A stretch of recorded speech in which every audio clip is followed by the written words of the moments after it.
thank you both so much for being here. Welcome. Konbanwa. Congratulations on such a beautiful film, so thoughtful, and as I said, one of the sweetest and most thoughtful films of the year. Let's just jump right in and talk about the origins of it for you, what you thought when you read the script. Hikari as a filmmaker is so interesting, and this is such a beautiful script. What did you think when you first read it? What were your thoughts on it? What is a rental family? That's what I thought. And assuming you probably thought that too. You know? As it goes, a rental family agency has existed in Tokyo since the 1980s. There's about 300 of them in operation right now, probably more since the movie came out.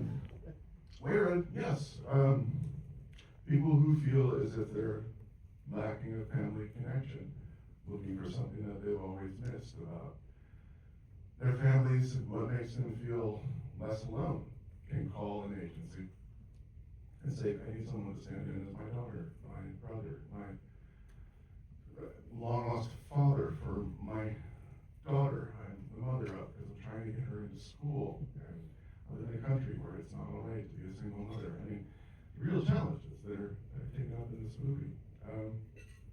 For a place like Tokyo, being as busy as it is, and certainly where we all are right now, it's possible to feel really lonely and secluded. So a rental family agency like this actually does a lot of good and helps people to connect with what was missing in their lives. I didn't know any of that, of course, when I read the screenplay. I was hopeful to be charmed and delighted and made to think, and I was. I met our director, Hikari, who's on the road from Los Angeles tonight. She is her namesake. Hikari means light, yes. Power, energy, that's who she is. The multidisciplinary artist who is doing filmmaking now, and you can tell because she's put so much of who she is in her work on the screen to tell her story in as unsentimental a way and as authentically and sincerely as it should be when you handle the subject matter. I'm waiting for him to ask me a question. What did you think of this script when you first read it? Right. When I first read the script, it was actually a month after my father had passed.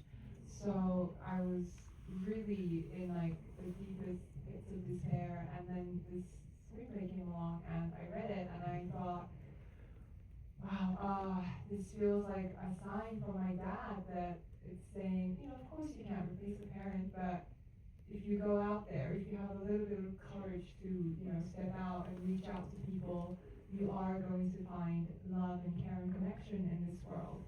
And it was such a comforting and tender sort of hug reading the script, and I just thought I need to be a part of telling this story, and 2 years later here we are, so I feel so lucky. And I always wanted to work with Hikari, like you said, she's like a massive ball of light, and I loved everything she'd ever done, so working with her was such a joy, and obviously getting to work with him was such a joy.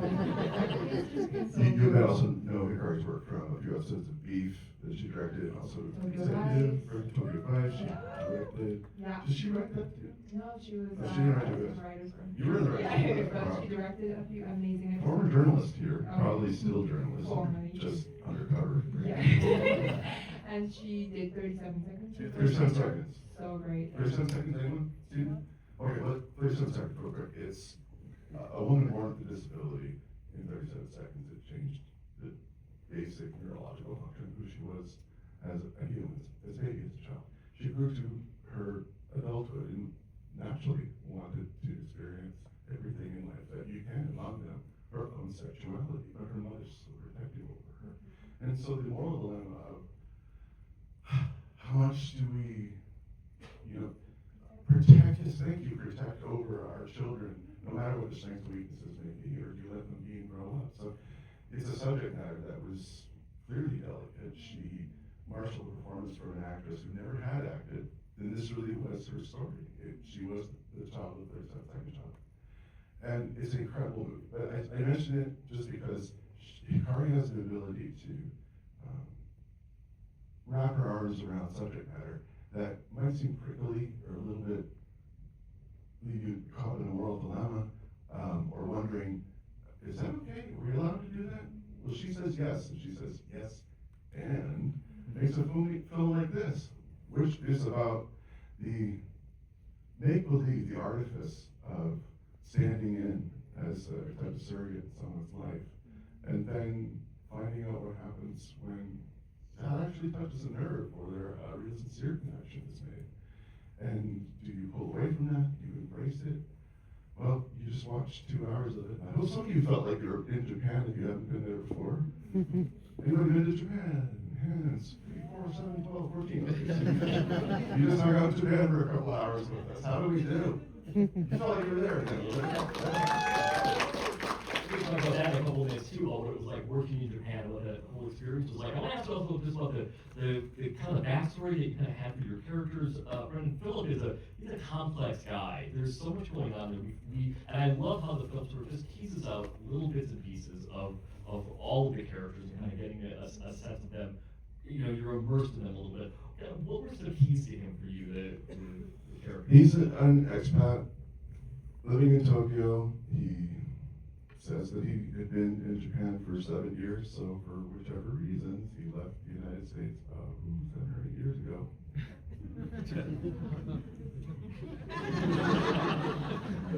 And decided to start his life again somewhere else. Maybe he's running from something. We can tell that he has issues with fatherhood, his own father. Maybe there's no one really for him, wherever it was that he came from in Minnesota. Maybe he has a wanderlust to figure out what you do on the other side of middle age. Yeah, I can identify with that.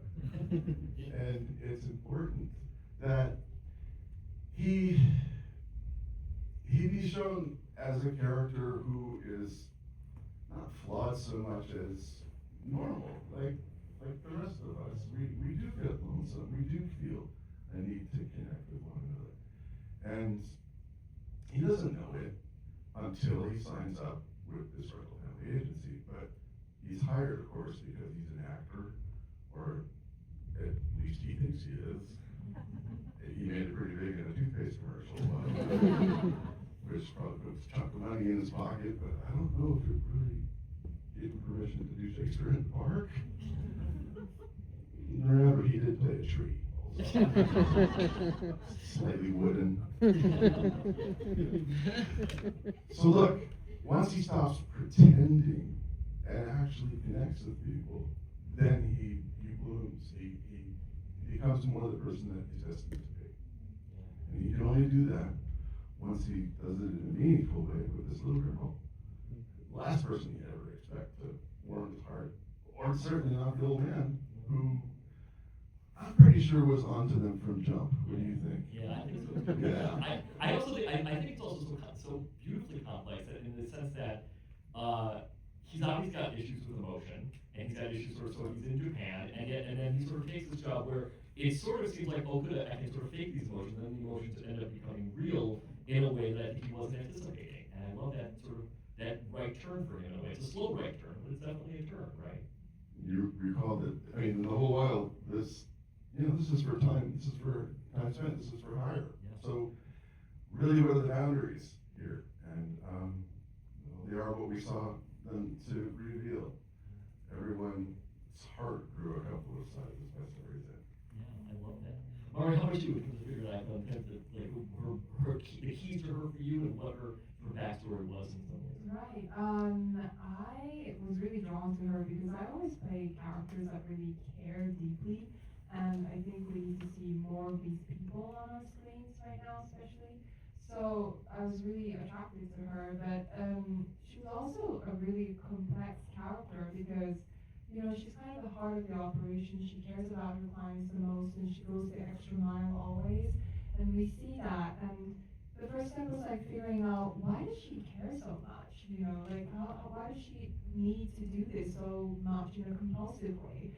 And we had a story in the script that isn't in the final product, but it's sort of like we shot it, so it's become the DNA and the undercurrent of the character.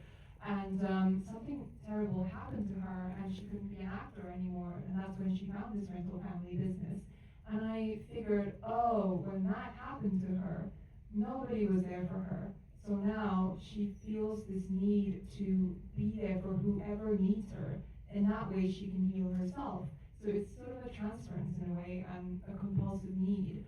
So that made sense, and I was like, okay, I can do this. But then there was this other layer of her being such a stand-up, sort of believe in good type of person, but at the same time being complicit in doing something that goes against everything she seems to believe in, which is the apology service, taking on the shame and the blame of a philandering man. So I was like, how do I reconcile this? And it's all in the script, it usually is, but it said the apology service is the most popular service that they provide.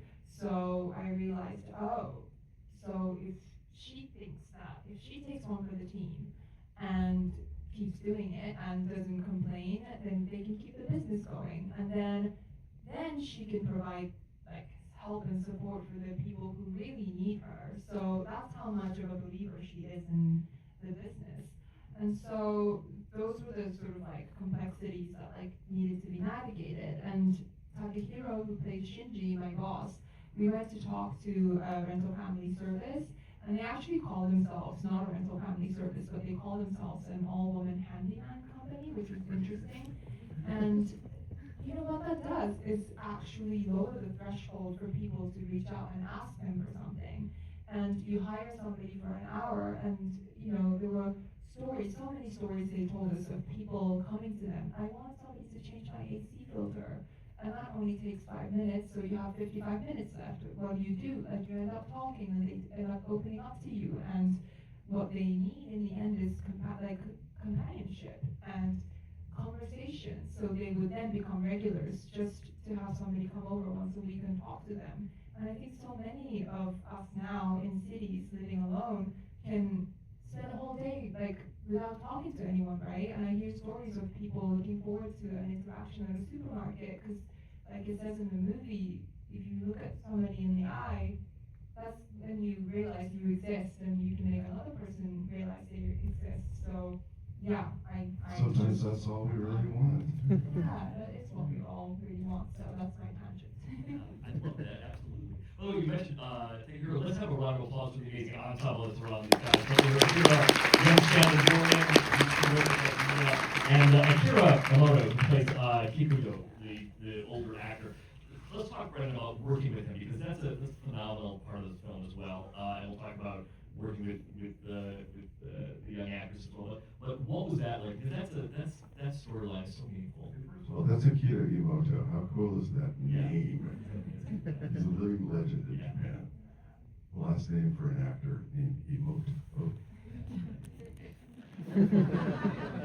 He has his own theater. Akira-san has his own theater, and he lives in Apartment 11, and every morning at 8 o'clock he performs something, like whether it's seriously reading the coupon list from the newspaper, doing a monologue of some sort. One morning when I went, he was reading, I was told, it was like a 15th century translation from one heightened variety of Japanese classical text to another. It was so obscure and dense. It was of a shogun's shopping list, right? Number of bushels of wheat, peasants are revolting, can't find my sword, everyone was killing themselves laughing at it. I was like, what's so funny? They're like, what's he saying? They're like, we don't know either. He could read a phone book to us and we'd be delighted. Like, Akira-san, he first of all, he learned more English to play the part than I learned Japanese, so don't be too impressed with me. He is an excellent communicator. Actors are the weird flavor of people who do whatever they can to get a point across, drawing pictures in the dirt with a stick or pantomime or whatever it takes. So after a while, language doesn't really matter when you're playing scenes. And certainly with someone as storied as his career really is, it just lends so much authenticity to the part that you can't not help but fall in love with the guy, right? Yeah. And it's absolute sincerity in everything he does. Yeah, so beautiful. And then on the opposite end, obviously, the experience spectrum is young Shannon Gordon.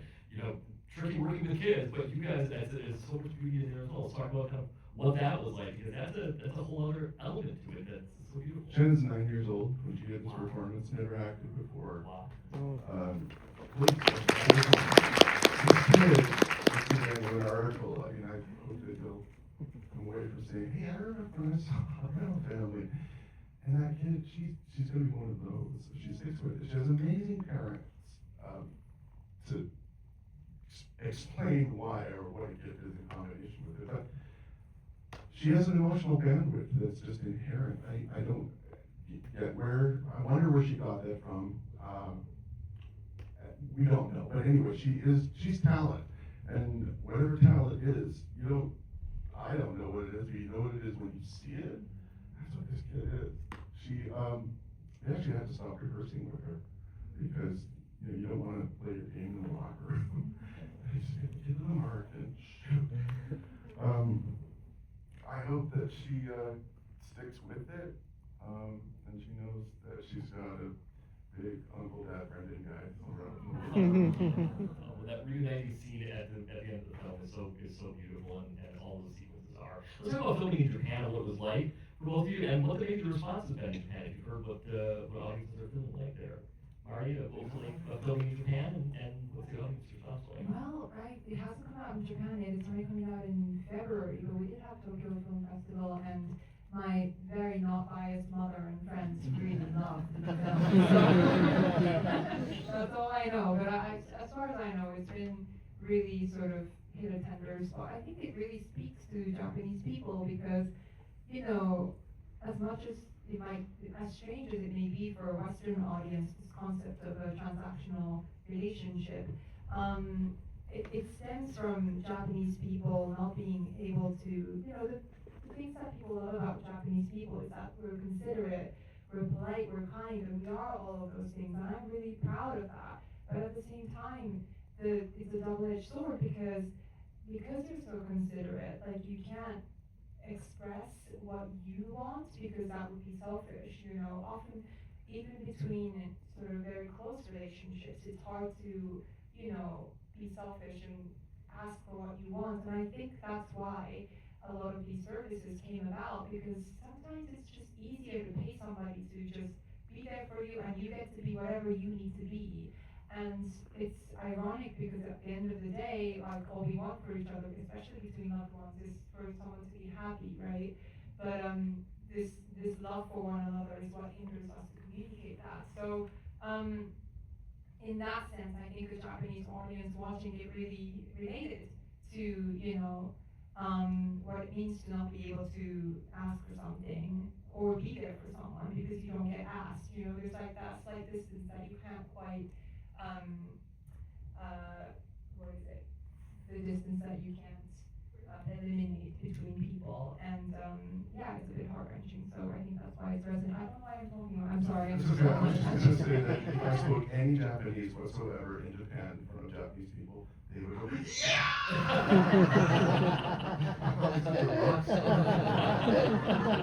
All I said was, Ohio! Good morning! Japanese people are obsessed with him, but he was So just proud. going around with like a little pocket translator, talking to people and like ordering coffee at a cafe and like mispronouncing things. And you said something scandalous to like the. Oh, totally. Because I think it heard you wrong, the translator. It made you. Oh, God, You wanted to order coffee, but it was like I just got my period or something. Yeah, it was a whole scandal. With a knife? Yeah, it's just crazy. But that's him. That's him. He's just so nice to everyone.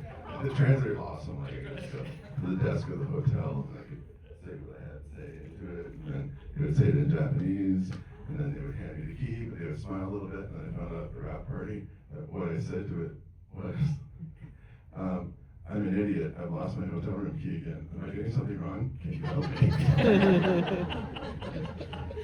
I win. Was it, I just must have been great filming in Japan. I'm sure it formed obviously so much of the performance, obviously, right, Brendan? Well, the locations, say it all. I mean, that was Amakusa, the little island. And that was now 77-year-old Yamamoto-san dragging my ass up that mountain in the drone shot. It was beautiful. That tree, my goodness. And they were so proud of this tree because up until once before we went to shoot there, workers there, he had chopped a staircase for you to visit the tree. Before that, no one went to this tree because it was too hard to get to. So they were so proud to show us this majestic tree. And kind of confused us why we would drag all that camera equipment down there just to take a picture of a tree. But hey, that's the movies. I had this the other day, but like, you start from a fake tree and then you have like a real magnificent tree at the end, and it's like, is Andy Curry's like genius? I just thought of that, but yeah, we should. We laugh at death at the beginning of this Yeah, movie, yeah. and at the end, you're not laughing. And when he said, "How have you been?" I mean, that's just a beautiful moment on that tree. Oh my God, so wonderful. Let me also, as we're gonna wrap up in just a moment, but I just want to ask you guys: this is a movie that is so important to see in a theater with other humans next to you. We see so many things at home, so a movie like this is so crucial to see with people. What do you hope audiences take away from the film? What do you hope they talk about afterwards and kind of just, internalize in a lot of ways? Maybe don't text, call somebody, there's a difference. Maybe warm your heart a little bit towards the idea of our families are the people we find along the way, or who, we choose or choose us, not always the ones we're assigned to. That, and if you can't get into Wicked, come to your own.